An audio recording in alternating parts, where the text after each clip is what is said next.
Hey everyone, a little different episode this week. We're going to go through a amazing conversation that we had with our good friends over at Carrefour and JP, and obviously great episode with Caleb's from Salesforce. So very excited for you folks to hear this.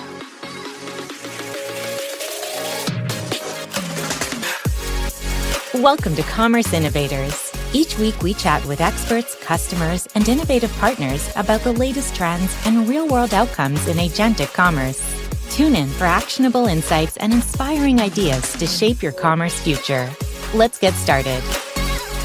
Thank you, everybody, for tuning in once again to the Commerce Innovators podcast. I am Caleb Bryant, one of your co-hosts here at Salesforce Commerce Cloud, looking after go-to-market and growth for the product team. And I am here with some pretty awesome guests on the pod, one of which is one of our close partners, Noibu. And then the other one is a longstanding customer, Carrefour, in the grocery industry. So I am super excited. I'm actually coming at you from a different location today than I normally do, which is not inside of my house, but actually in Austin, Texas. But I'm ready. I've got my Austin, Texas cold brew ready to rock. I've got the Austin, Texas sun coming in. I think it's always sunny in Austin, but less about me and more about the guests on the pod today. So Jean-Philippe, aka JP, aka Mr. Grocery from Carrefour, welcome to the pod. You have been in the digital and AI and e-commerce space for a long time, and we're so excited to have you on the podcast today. How are you, sir? Yes. Hi, everyone. I'm pretty well. Why? It's because it's sunny, and it's sunny here in Belgium, Europe. You see, it's not always the time, but for the moment it's sunny. Then I'm quite happy also. Okay, well, it's the Belgium sun today then. Texas doesn't get all the credit. And I'll give you a quick intro, JP, on your background here in a second as well. But we also have representing co-founder Kailin Noivo of Noibu, who is an awesome partner of Salesforce Commerce Cloud. Kailin, thank you so much for everything that you've done as a partner, and welcome to the pod. Love to have you on, especially with a great joint customer like Carrefour. How are you? I'm fantastic. I'm in Ottawa, Canada, and we just got a snowstorm in April, which is very strange. So I'm looking outside, and all the trees are frozen. So it's actually kind of cold, but sunny. So I'm happy about that at least. And yeah, thanks for having us on the show. And JP, thanks for hopping on. Obviously, you and I have known each other for quite some time now. Well, it sounds like we should have either done this podcast in person in Austin, or we should have done it in person in Belgium. I'm going to go for Belgium, even though I love Austin, love the breakfast tacos, love the coffee here. The vibe is great, but I think we should do the next podcast in Belgium. You're welcome. All right, let's do it. So JP, you've been at Carrefour for over 8 years. You're head of digital, AI, and e-commerce projects, aka Mr. Grocery, Mr. Digital at Carrefour.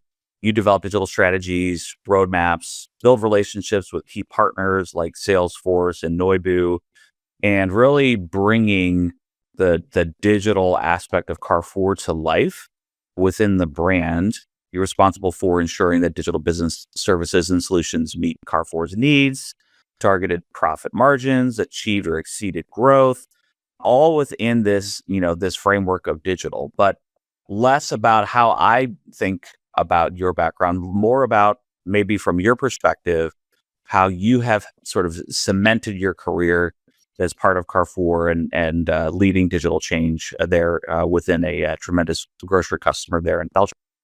Yeah, I can explain that. Like, I'm a challenge man. And do you know that in the food retail sector, it's a day-to-day challenge, be sure. And if we introduce e-commerce, the non-food e-commerce is already done. You have marketplace, etc. Everybody knows when I need to buy a non-food product, a television, where to go online. For the food product, it's a little bit more complex, and it's still the battle. And that's why we really need to be good because sales, it's giving the trust to our customer. And giving the trust, you must be perfect from the first point to the delivery. First point, it's mainly the website or promotion or the marketing to the delivery. You must be perfect to give the trust. And like that, customer will come back again and again. But there are big differences between food and non-food. Give you an example. When you would like to buy a television, you will add one product in your cart, one product. When you buy food, there are two big differences. First one, you will add around 50 products in your basket, and you will do that every week. Not once, every week. That's the two major differences. And you can imagine all the issue you can have in your calculation of your promotion, in your checkout, etc., because it's much more complex, the food retail than the non-food retail. And that's why we need to have a perfect website, perfect customer journey to ensure that our customer will be back next week. I love that, JP, and there's so much to dig into there, and we're gonna dig into it, and especially around the level of trust. But before I scratch that itch, I want to give Kailin an opportunity as well to introduce Noibu and really some of the value that you have done for Carrefour as well as other joint customers. Kailin, if you don't mind just giving a quick overview of Noibu, and then we can dig into some of this, because revenue optimization and checking for errors and the whole bit is obviously is critical to maintaining a high level of trust in grocery. But before we go down that road, Kailin, maybe just do a quick intro of Noibu and what you guys are up to. Yeah, thanks, Caleb. My name's Kailin, one of the co-founders, president of Noibu. I also co-host our podcast and appreciate you having us on. The long and the short of it is we've built a product that integrates very deep with the Salesforce stack, and it enables merchants to find conversion opportunities across their website. And that could come in the form of a technical issue, could come somewhere buried in the logs, in performance, or in other aspects of the website. And we've put a AI intelligence layer on top of some of this telemetry to enable people to query it from a natural language standpoint. And what does all of this mean? Well, some of the tactical use cases is, well, you got the voice of the customer, right, JP? You got people, they say random stuff weekly, some good, some bad. How do you investigate if there's truth to it, right? How do you then investigate the scope and scale? So, for example, if someone's telling you, hey, I struggled to do click and collect, does that mean that their internet was slow that day? Or does that mean that there's like a technical issue on the website? So being able to investigate that and then understanding the scope and scale of that is very, very critical. So that's one of the use cases that we worked really closely with Carrefour on and some of our other merchants. And we work with the Cartiers of the world, the Richemont, different brands like JBL, Harman Kardon, Guess, some of the top Salesforce merchants. And what is the outcome of that? Well, the outcome is what JP described, which is ensuring that all the blockages on the website, whether they're super technical or not in nature, are alleviated to remove any friction for the customer journey and ensure repeatable process where clients could buy week over week and they don't get hit with a poor experience. In the grocery space, it's more relevant than other businesses as well because of how high the LTV is. And typically it's lower margin per transaction. So if someone stops going to your shop and starts going somewhere else, it becomes like a force of habit because you do it weekly. And that's where it could get very dangerous to offer a poor experience even once, because you risk of losing them forever. And yeah, I mean, JP's team has done a phenomenal job, in my opinion, to leverage the insights from our platform and invoke change on the website to drive performance in the form of conversion and better client experience. I would say not only on the website, also on our mobile app, because we have two media to sales, to make sales. And we have the website, but also a mobile app. And it's quite important to to explain that. Great. Yeah, JP, totally agree. And I think there's, of course, at Salesforce, our number one value is trust. And that's really what we're talking about here, and would love to, continue to dig in as that is the overarching topic. There's this massive sort of, knife's edge, if you will, especially in grocery. Just Kailin, as you just described it, you've got these large baskets, and JP, as you mentioned, they're filled up with 50 items, 75 items. They all have their retail prices, but then of course, week over week, the pricing is different because based on different promotions that are either coming from the grocery brand or from the brands that the grocery store carries. And of course, all that needs to be reflected. And all of those promotions, and people care about, ultimately what the in basket size is, almost agnostic of how many items are in the basket, because they have a specified budget, every week for grocery.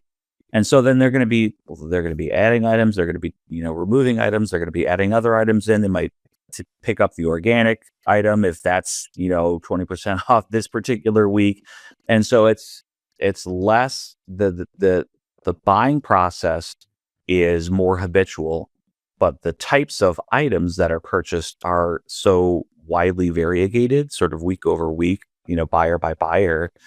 And as JP, as you put it, there needs to be this high level of trust between the customer and the brand, even as they're building their baskets, whether it's on the mobile app, on the web experience, or any other experience that they might have. Maybe they're interacting with a shopper that's shopping on their behalf, and that interaction is through SMS or whatever the case might be. There's this high level of trust that is required. JP, if you could just describe from a grocery industry perspective, the challenge in that aspect in order to keep a customer, not only to acquire one, but then to keep one. And then maybe as the head of digital and AI inside of Carrefour, what that opportunity looks like for you. But if you don't mind just describing what that looks like for you at Carrefour, I think that would be sort of a great jumping off point. Yeah, it's quite difficult to have to have a good churn. The churn, we check if the customer is coming back after 1 week, 2 weeks, 1 month, 3 months. And it's quite difficult to have a very loyal customer. Loyalty, it's a key in our industry, and it's not so easy to have them because there are a lot of competition in our food market and a lot of proposals. Then it's quite difficult to ensure that people are coming back. And what we are doing in my team to ensure that customers are really happy, we launch, of course, NPS surveys, but we check every week the verbatim of our customer, then the comment of our customer, link with the experience in our website to ensure we are at the right level. But that's only verbatim. That's a very small part of our customer who are speaking to say, hey, I had a bad experience there. And the issue is, okay, they give us some information. I have a bad experience in the promotion because I didn't receive my promotion. Okay, thank you. But it's not possible to contact all our customers to ask them, okay, where are you, on which device? Where are you, on mobile phone or web? If it's on the mobile phone, is it iOS, or Samsung? We don't know. And, customer don't know. Then that's quite difficult to have information, technical information from our customer. They just say, we have some issue, but after that, to deep dive, it's not possible to do that with a real customer. Then we need, for this kind of issue, of this kind of problem in the customer journey, we need a tool to give us all the technical information. Like that, we ensure we are working on the right issue. Much more than that, we have all the time issue in production. But my main point is how to prioritize all the issue I have. because I can work on the first issue I receive because it's my CEO who sent me the issue. Hey, JP, it's no more possible. Right. My wife was like, and again, this issue. Okay, chief, I will work on this issue. But is it really the major one where I lose a lot of money, or is it another one? And that's quite important for me to have that kind of dashboard to see in my funnel where is the issue and does the issue impact a lot of people and impact really my turnover. That's the two crucial information I need.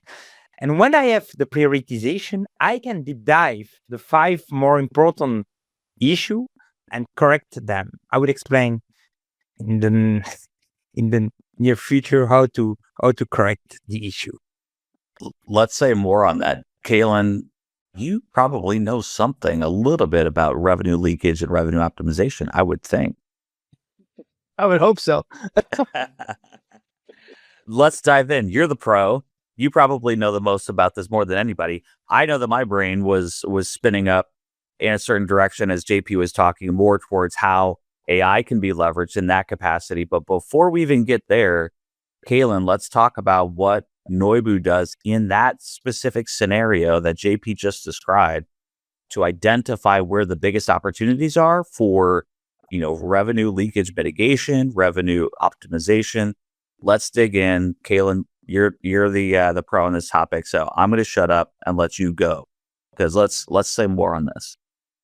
Yeah, so there's a couple different, and I think what JP mentioned is bang on, right? So there's where most businesses are before they start working with us is they're very reactive to whether it's an internal stakeholder like an executive's wife or husband who has an issue or something you read through voice of customer. So they're usually quite reactive. And investigating that is very time consuming. And more times than not, it's a dead end, meaning it's not actually something that you need to really do anything about, but you still burnt half a day investigating it. So that we help streamline through AI and some of our tooling, that investigation, right? So how do you investigate that is one of the workflows we power. That's very much just making sure you don't waste your time. Now, where we like to flip this, which is something that's novel that candidly I could take, that not I, but our business could take credit for, is revenue optimization through technical and website excellence, right? And that comes in a few different factors. It's number one, proactively eliminating issues that may not even be flagged in voice of customer, but is causing large drop off.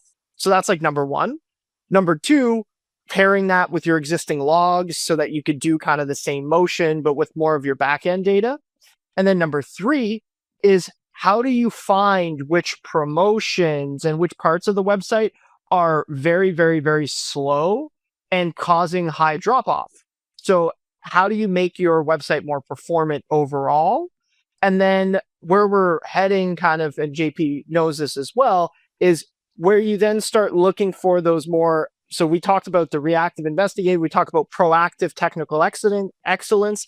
And we think the last layer is how do you leverage things like AI to understand how to actually change how your website's either laid out or how to do promotions on the website and basically leverage all the intelligence that you have on the clients that is gathered to be more proactive and make suggestions to drive conversion. And that's kind of the full gambit. And you need to do it in a way. JP's teams, no, you won't find a team in ecom that tells you they have too much staff and too much time. Everybody thinks they're understaffed and too busy. So how do you cut through the noise and bring them the insights on a silver platter? We think is very critical in being able to deliver the excellence, because nobody has time to go into a legacy system for 3 hours to investigate what they should do. And then from there, come up with like a product management thesis and test. It's just too cumbersome. So I would say it breaks into a few different horizons. Number one, horizon one, ensure that you're not wasting your team's time investigating potential ghosts. Horizon two is how do you proactively find revenue leakage across your website that's impacting your GMV and your customer churn and plug all those holes proactively. And then number three, how do you get offensive and leverage AI and systems to drive net revenue impact to the business by making recommendations and changes on the website. So that's kind of how we see tying those three horizons together. Yes, if I may, I will highlight what Kailin explained. Really easy to understand. I received some alert this morning. Hey, GP, you have 5 products without images, without picture. That's an issue. And nobody will call me to say, hey, there is some picture missing in your website. Nobody will do that, of course. But quite interesting because there is a real impact. Nobody will buy something without a picture. Okay, then that's a real impact. I received the alert. I already directly call PIM, Product Information Management, and I asked them, hey, could you add the 5 picture, please? Because we have an issue. That's a clear issue I had this morning. Second point is before coming on the website, you will go on Google, for example, and you search for a product. That's the SEO. You need to be on the top of Google. And what a good website must have, it's a good performance. Google requests around 1 second loading time for each pages. Okay, we are with SFCC around 1 second. That's cool. But from time to time, you have big picture weight. The weight is not so good, etc., etc. Then you are under the Google request performance. And Noibu is now providing this information. And it's quite important because performance of the web pages are quite important for the SEO because there is a direct impact on the search results. That's why I'm also looking to the performance through Noibu to ensure that I do not have any issue there because it's before the website there. We are on the search, you see? Then that's the beginning of the journey of our customer. Totally. And that's probably new customer acquisition. In many cases, you're grabbing those customers that aren't necessarily habitually using the app or have a logged in experience on the web. But they are looking for if it's organic beef or if it's, a certain type of product that has specific ingredients, you're going to look for that. Right. And so the discovery process happens both on site in app, but then also outside of that. And to your point, I love it. It's a phenomenal point, and certainly one that does have a customer acquisition impact, but also has an indexing impact, is optimization of those given pages. And especially when the assets that are being leveraged, and you've got, in some cases, hundreds of thousands of SKUs, some active, some not active, right? Just depending on global supply chain, right? We haven't even talked about that. But you've got all these SKUs and you've got the associated images, the descriptions, making sure that everything is lined up. And then, of course, the impact of that from an optimization perspective is really where you have, great tech like Noibu that can layer on and show you where those opportunities for either potential revenue mitigation may arise, where you have products that are listed that might have an impact on your customer acquisition strategies. And you might be spending a bunch of money on ads for that particular brand. And if the assets aren't performing well, then of course, that's going to have an impact on how performant those particular ads are. Right. So, Kailin, you have a ton of experience in this category. Help us say more on this topic in particular.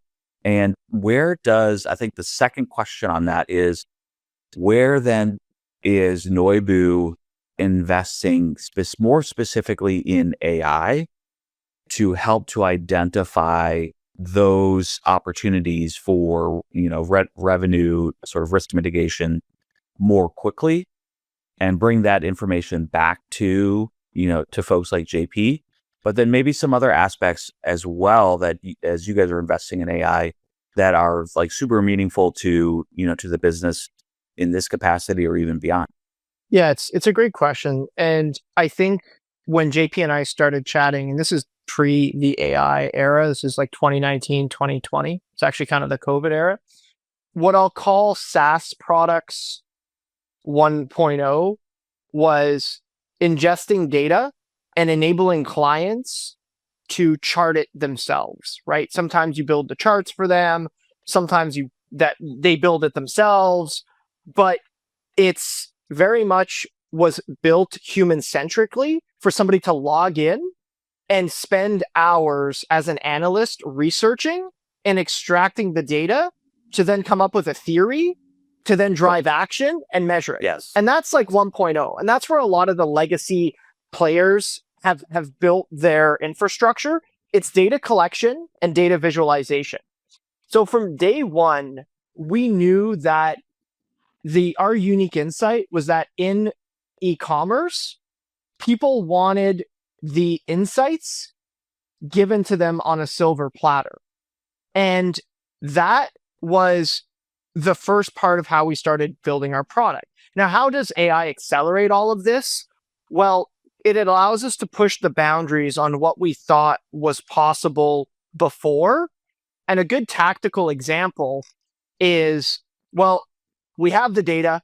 You could chart it if you want, but really what teams like JP and JP's team wants is for somebody to automatically investigate it and come up with some sort of recommendation on how to address it, so that the investigation time is minutes instead of, in some cases, hours. It's more validation than investigation at that point. Exactly. It's more validation. It's a great way of putting it.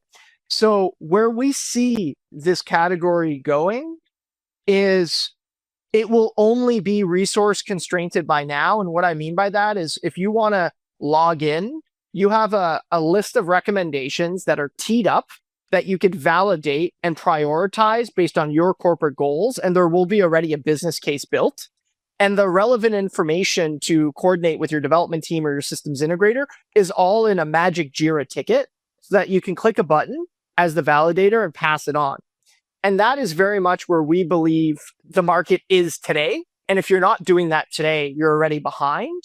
And where we think this is headed is in the agent action path, where from there, right, as you get more confidence, and the example I always give is my wife has a Tesla. And if she was to get it, she got it 2 years ago. If on day one, it was like sit in the back seat and I'm going to drive you around and you don't have to do anything, the confidence level, in my opinion, is not there, right? You trust it to park your car.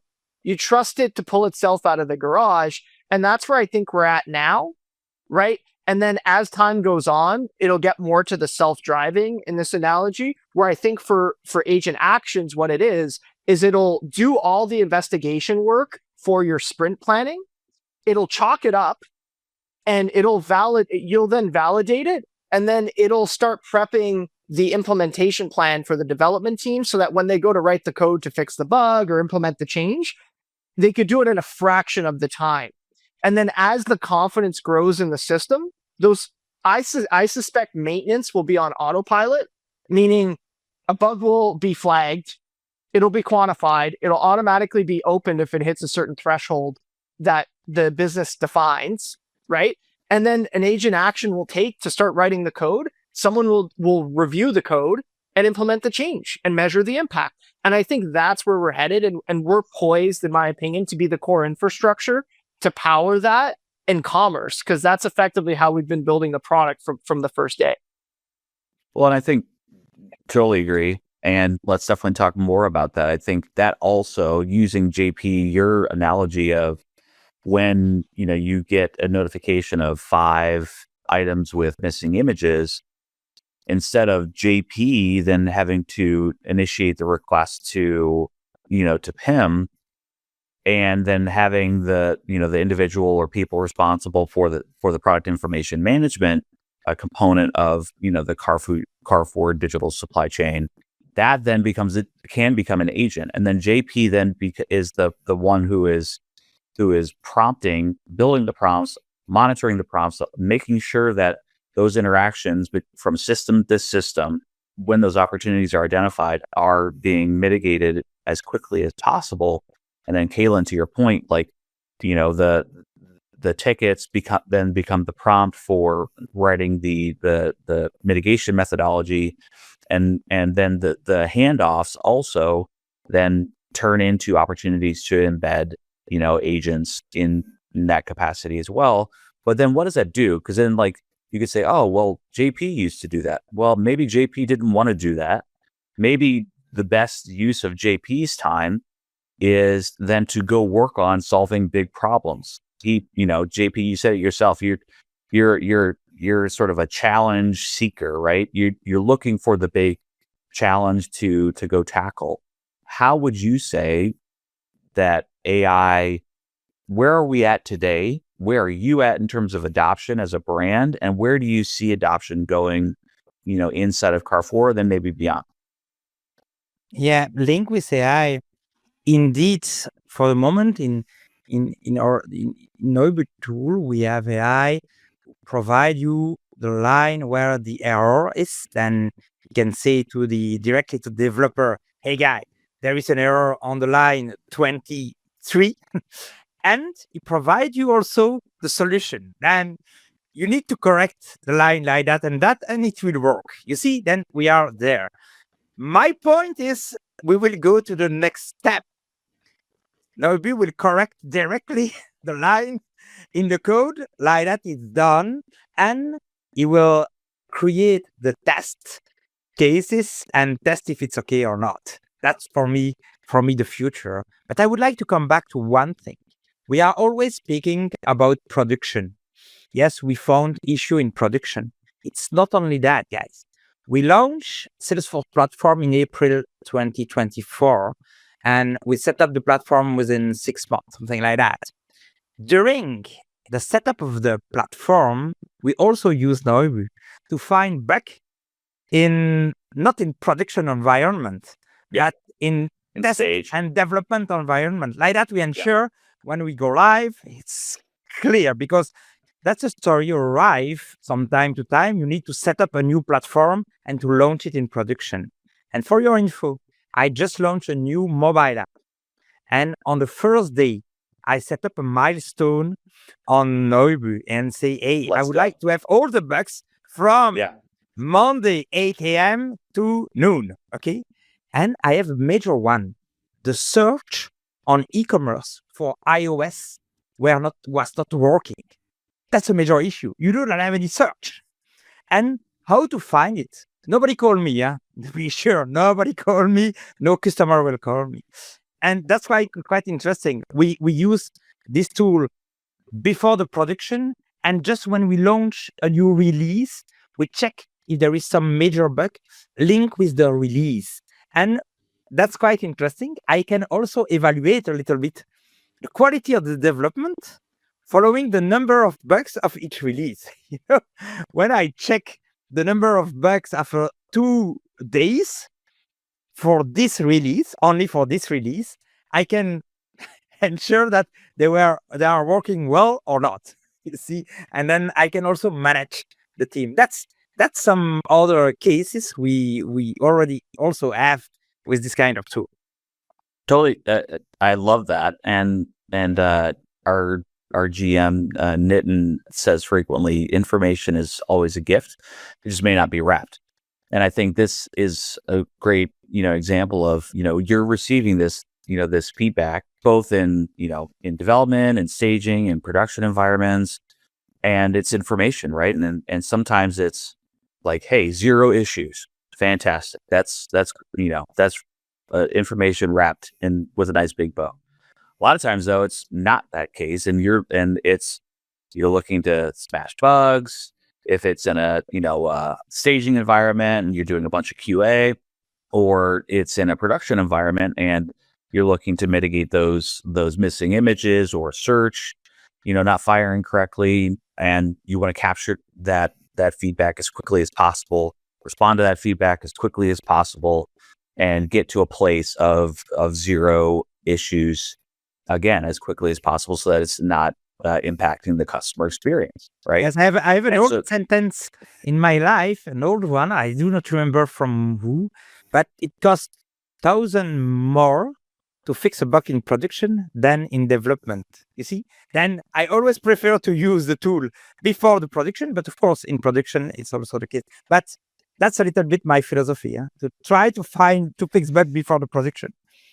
Yeah, and we just recorded a podcast with another great Salesforce customer yesterday, and it's interesting because he said, the value to the customer is only once you go live, right? And so the customer won't experience anything. You can't monetize the value of that customer until you do go live. But and of course you want to have like the best experience that you possibly can once you do go live. But it's all the work that you've done in advance of that to prep, the mobile app experience, prep the web experience, whatever the case might be, so that you can have pixel perfect experiences, highly performant, highly trusted, which is what we're talking about here. But then, like you said, it's, it's about what you do prior to go live, but then also once you are live in production, you want to have that same level of visibility. And I think sometimes, technology is catching up. Like we've always had this desire. And I think, Kailin and your team at Noibu is a great example of like filling in the gap where the desire was there first. And the technology wasn't necessarily up to speed until, innovation sort of filled that gap. I think that's really where, there have been, I think, this great opportunity for, for folks like Noibu to say, hey, there's a ton of data that we can share with you that will help you to build better experiences. But then once you do go live, we're going to do the same thing, right? And it's not just about like this whole team bug bashing prior to go live. And then once you do go live, well, this whole team goes away. Well, that's you only start generating revenue once you do go live, right? And so then you need the team fixing a bunch of stuff and doing a bunch of optimization stuff. And you need probably even like more eyes on in that capacity in a production environment. Kailin, feel free to take that wherever you want to. But I think it's a very, very sort of hands-on real scenario of like how tech and how people are filling the gap of expectations, both here and desired in this, in this digital sort of consumption economy. Yeah. And I think you need to look back to 20, 30 years when e-com was first launched. So these are all, yeah, exactly. These are all rough numbers. Were you alive then, Kailin? No, I wasn't. Okay. But I became, I was born shortly thereafter. But if you look back to when kind of commerce was at the dawn with like the eBays and Amazons of the world, they were largely ran like technology businesses. So the percentage of time being spent on quality and making sure the server's balanced and the website doesn't go down was probably half to 60% of your development time, right? As platforms like Commerce Cloud came out, a lot of that kind of burden went to the platform. So I would say it could probably inch towards like 30, 35%. And what we've been working to do, and we've successfully done, is we've brought it, we believe, to under roughly about 10, 15%, meaning the amount of time that you have to spend on quality, because you cut out a lot of the investigation, you have a lot of the investigative work, and it's more validation. And we believe we can get it to under 1%. I think JP mentioned one of the use cases that we're looking to chase after, right? Well, if you know what the issue is, if you could auto-validate it, send it to the right person, recommended solution, could you really get that whole thing down? And then maybe you start writing the code and then someone just needs to review it. Like that, I think, is kind of the grail, because at the end of the day, it's not about fixing bugs. It's about driving revenue on the website. And there's two ways of doing that: investing in what you currently have or developing new things. And the paradox is when you develop new things, it creates more tech debt. So if we can automate tech debt and then provide you with the guidance on what to build, we believe we could be the most powerful platform underneath the product, right? That they're selling. So yeah, most of that we feel like we've already executed towards, but we have a bit more to go on the automating the quality aspect, and we're starting to really dabble into helping guide businesses on what to build next and where to invest. JP, I see your head. Wheels are turning in there. What are your thoughts on that? I really think that the digital world provides us something different from the brick and mortar. We have both. We have store brick and mortar and online, but digital give you data, And all the data we have on digital, with AI, we can really speed up, fast forward all the issue and solve them easily. And indeed, I do not have to take my phone to call somebody to add images. It must be automatically done. Of course, that's nearly the future, and we need to go there, because the time we spend to do some stupid thing like that, we can take this time to have a drink together. No, to work on the other stuff. Then data, it's really a key aspect of the digital, and with AI we can really improve the flow. And I will come back to my first sentence linked with the trust. Food retail, it's giving the trust, but every seller will say that it's giving the trust to our customer. I will just give you the info. The NPS of our website, it's around 70 week after week. That's the best result we never had at Carrefour. We are measuring the NPS on store, we have several type of store on other stuff, but we are the best result here in Belgium, and we are on the top since the launch of indeed Salesforce. And that's just for me the best indicator that we are working in the right way. It's the NPS, because that's the customer feedback, and at the end, it's the customer will buy. Then I'm always listening to the customer.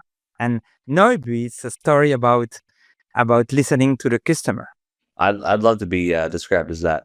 And JP is so true. And we'll wrap up on this, and I think it's a great wrap up point, because digital is the channel that allows for you to capture the human experience through data points.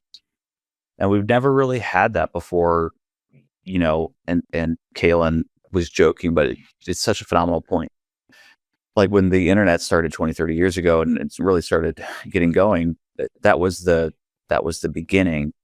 But just look where we're at now, and look how much data we can capture that we can leverage to build into our assumptions, build into our prompts when generating agents to respond to insights and actions. We live in such a fast-paced world as a result of this, and we're able to cycle way more quickly into getting to better and building better customer experiences in near real time. And I think that's a phenomenal sort of achievement in its own right, just based on where we've come from. I cannot wait to see what the next 20, 30 years are going to be as well. Clearly, an agent is going to be talking on behalf of all of us, but and then we're all going to be drinking Belgian beers in Belgium instead, and we're just going to have agents talking to other agents. Perfect. I think that's great. But thank you, Kailin, JP. Thank you both. We named this podcast the Commerce Innovators Podcast for reasons like you, and that is you are both innovators, and we are doing this in the framework of commerce. And I can't thank Carrefour enough for being a Salesforce Commerce customer, but JP, I can't thank you enough for representing innovation in this space. You are a commerce innovator. JP, your career probably exemplifies that. Kailin, certainly you are a commerce innovator. And I think this is the forum that really allows for us to have these really sort of illustrative conversations to bring to light the innovation that's done by phenomenal companies, but then also phenomenal folks like yourselves. So I can't thank you guys enough. We'll wrap on this, but really, really enjoy this conversation. Let's do it again, but let's do it in Belgium. And then also let's let our agents maybe talk for us, and we'll just go to the bar. I invite you, everybody. Thanks a lot. I love it. Nice. Thanks, Caleb, for having me. Thanks, JP, for hopping on. Of course. Thank you all. Thanks. Bye-bye. Thank you for tuning in to another enlightening episode of Commerce Innovators. We've got a treasure trove of remarkable discussions and insights lined up just for you in the world of Commerce Cloud. To stay in the loop and never miss a beat, be sure to rate, review, and follow our podcast. Your feedback and support mean the world to us. and we can't wait to have you with us for our future episodes. Until next time, stay inspired and keep innovating.